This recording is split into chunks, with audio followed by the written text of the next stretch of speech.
What's up guys, Houndish here, and today it's the liveliest day of the week. Well, it is if you're a Destiny player, still, just about. And of course we got the weekly reset, so it's the 3rd of February. On top of the weekly reset this week, there is another game update, and Bungie have given us a couple of heads up regarding sort of technical notes in association with some stuff that they'll be doing this week. Yeah, that was very vague, wasn't it? So we're going to cover the patch notes, we'll cover the heads up from Bungie regarding a few different items, and on top of that, we'll take a look at vendors, featured rewards this week, that includes the Eververse store. Yeah, we'll look at all the Destiny stuff. If you enjoyed the video, a rating would really help us out. Hit subscribe as well. I'll keep you up to date with news, word from Bungie, if we get it, when we get it.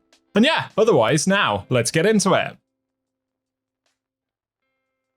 We should start out with a couple of technical notes, I suppose. Firstly, for the Lawless Frontier this week, Bungie have said they'll be enabling double invasions, and basically that means your Lawless Frontier run can be invaded 2 times instead of just 1. It won't happen at the same time, so if one invader's on the field, another one can't join, but at some point later on in the run, you could potentially be invaded a second time. So just worth keeping that in mind. I know some folks have said they've already seen some double invasions, so I don't know if Bungie are testing some things on the back end, but that's something we can expect to see this week.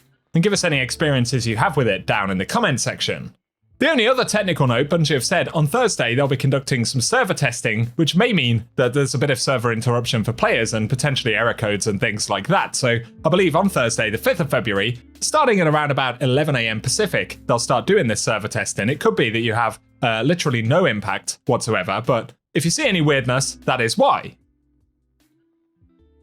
Next up though, we get onto this week's patch, which is update 9.551. So, for the patch notes, mainly, it looks like we've got a whole bunch of fixes again. In the Lawless Frontier, they fixed an issue where specific double-cross invader voiceovers were not playing at activity start. On top of that, they fixed an issue where the Crest Spawn voiceover wasn't playing for the correct invader, and an issue where enemies in the Mars sabotage could get stuck behind a spawn door, blocking encounter progress. In the portal, they fixed an issue in Defiant Battleground EDZ, where players would be killed when running past the Exomiter taken servitor boss after it had been defeated. And on raids and dungeons, they fixed an issue in the Desert Perpetual Epic Raid where puzzle cubes would sometimes spawn inside the environment when completing the Atlas and Almanac quests, so that should be fixed now. Otherwise, onto weapons, in the Praxic Blade they fixed a problem where the application of a Masterwork to the Praxic Blade wouldn't result in the application of a gold Masterwork border. Yes! I, like many other people, have been very triggered by not having that gold border, so I guess that's nice. Game-changing content. Otherwise, for weapon fixes, they fixed the display issue where equipping overclocked heatsink on the Compact Defender legendary sidearm was showing a decrease in damage stats. For the final few, for player identity and expression, they fixed a problem where the Resonant Fury cloak spine was detached from the player model, that must be uncomfortable, and one where the Trials glows would not be reflected on certain Trials weapons using their tier 5 ornaments. Otherwise, in general, they fixed an issue where the Dawning Oven was stuck in players' inventories, so you won't be forced to bake indefinitely, forever, infinitely, and an issue where the Masterwork new Weapon Guardian rank objective wouldn't progress when updating or upgrading blasters, with specific Masterwork options or crossbows with persistence. So, like we said, general fixes. I'm sure there are plenty that still remain in the game and haven't been fixed for a while, but it is good to at least see a bunch of additional fixes making their way in despite the rest of the game being relatively quiet. So, share any thoughts you may have on those notes down below. Next up though, as we get into the game right here, we can see Deluge starts now. So Deluge spawns wells that increase grenade, melee, or super energy after defeating combatants in portal activities, and basically, you'll see them randomly drop from enemies, and when you pick them up, they'll buff out the ability stats significantly. So they also have kind of grenade, melee, or super icons on them, so you know what is actually being buffed. I think that only applies to portal activity specifically, so you probably won't see it in things like the Lawless Frontier, but nonetheless, if you are running through any of that stuff, obviously it's a nice little boost. Over here on the Renegade side, just keep in mind the double invasions in the Lawless Frontier, and if you've earned any weekly shipments, they'll appear opposite the Spider. Of course, Spider also gives us those random death marks on a weekly basis, so go grab any of that stuff if you need to. And as we look to the seasonal hub here, momentarily, for the Vanguard alerts this week, the quick play variants, or the easy ones, whether it's Fireteam Ops or quick play generally, they have PSI Eterna as the bonus drop, so when you complete 3 of those, you'll get that particular weapon with the accelerated assault origin trait on it, which is certainly nice. And then for the GM, we have Warden of Nothing, and we can see Sarpedon D is the featured weapon, and again, drops of that will have the bonus trait on them as well, so let us know if you plan to jump into any of those this week.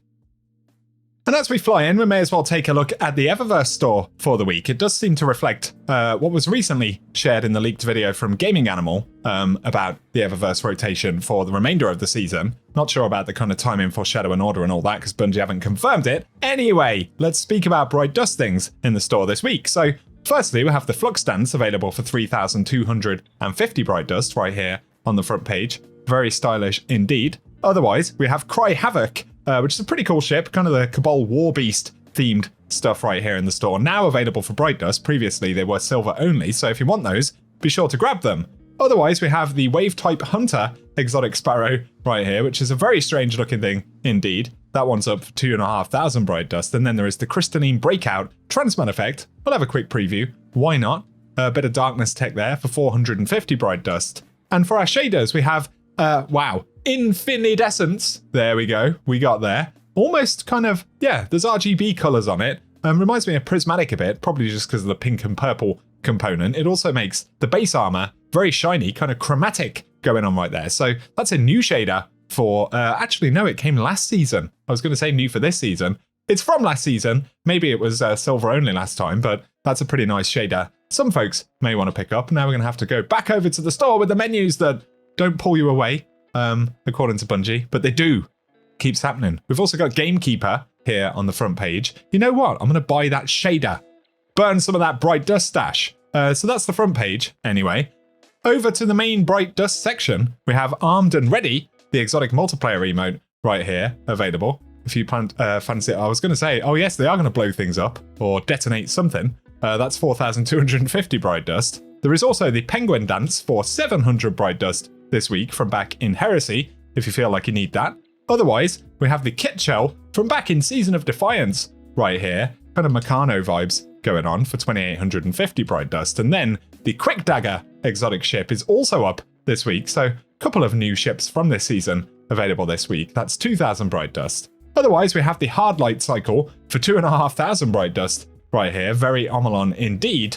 Then for the featured weapon right here, we have Cloud Render, which is from last season. This is, of course, for Sturm, so if you like the look of that, a bit of vexification on the weapon. That's available this week for 1,250 Bright Dust. And then we have the Plagued Projection for 1,500 Bright Dust, and for the second page of shaders, we firstly have Reef Maid, which we've seen many times right there. These are all 300 Bright Dust. Coastal Swede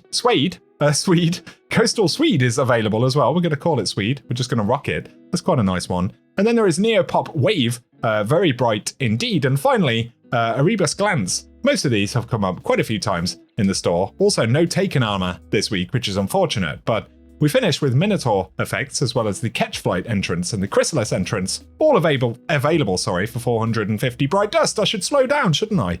There we go. So let us know down below if you plan to grab anything from the store this week. Also, I just randomly matchmade my teammate here, who I'm in Discord chat with, invading the towers, although there's only about 12 Destiny players, if you ask the internet. Let's take a look at Zavala's weapon. I think I'm probably going to have to actually... Oh no, we do have a couple available. It's Evening, S14 available right here. I'm not going to buy them all. I've already got good rolls. There you go. Heel Clip Incandescent, if you like the look of that. That's the first one. There's also a Burning Ambition variant, depending on what kind of content you're playing. So if you need an Evening S14 still, of course it has also been featured in our alerts and stuff, but if you need to grab one, Zavala has a few decent options this week. And Time Sausages is here as well. What's going on? Everyone who still plays Destiny is in the same lobby. It's crazy.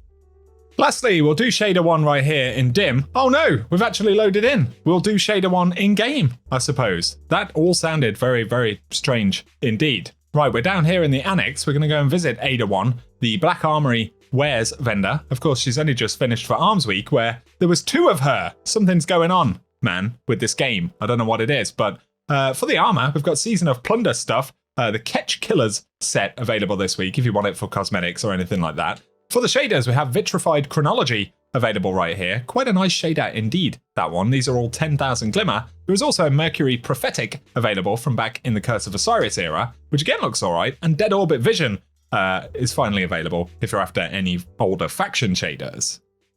For today, guys, that is everything that we have to round up in the video. So if you found it useful, as always, a rating would very much help us out on the channel. Once again, if you want to stay up to date with Destiny news and all that kind of stuff, hit subscribe, turn on notifications. And if you think the video might be helpful, feel free to share it with your friends. That's what it's all about. The friends we made along the way, of course. For the moment though, thank you for tuning in, and whatever you get up to, I sincerely hope you have an awesome day.